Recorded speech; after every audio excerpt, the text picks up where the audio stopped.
Joshua chapter 2, New King James Version. Now Joshua, the son of Nun, sent out 2 men from Acacia Grove to spy secretly, saying, "Go, view the land, especially Jericho." So they went and came to the house of a harlot named Rahab, and lodged there. And it was told the king of Jericho, saying, "Behold, men have come here tonight from the children of Israel to search out the country." So the king of Jericho sent to Rahab and saying, "Bring out the men who have come to you, who have entered your house, for they have come to search out all the country." Then the woman took the 2 men and hid them. So she said, "Yes, the men came to me, but I did not know where they were from.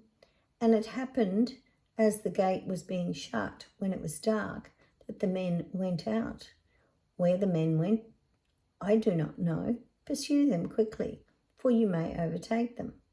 But she had brought them up to the roof and hidden them with the stalks of flax, which she had laid in order on the roof.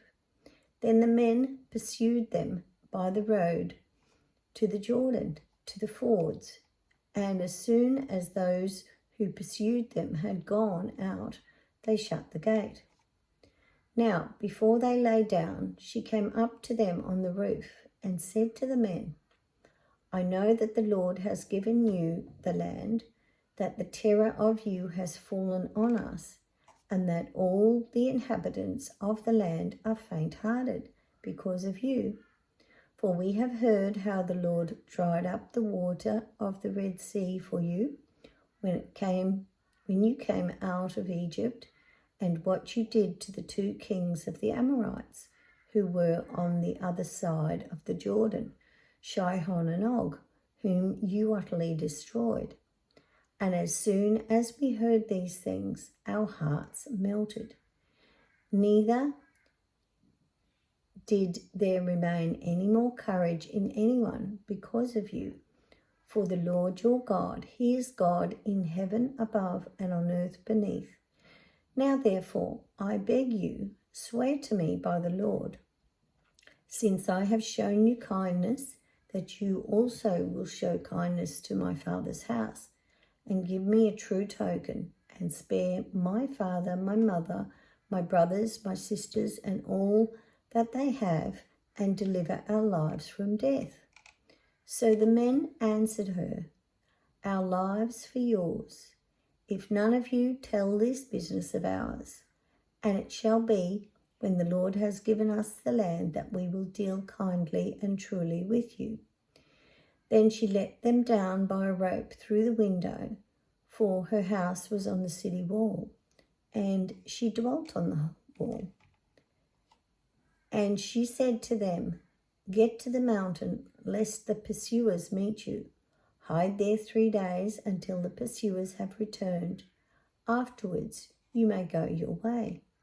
So the men said to her, "We will be blameless of this oath of yours, which you have made us swear, unless when we come into the land you bind this line of scarlet cord in the window through which you let us down, and unless you bring your father, your mother, your brothers, and all your father's household to your own home.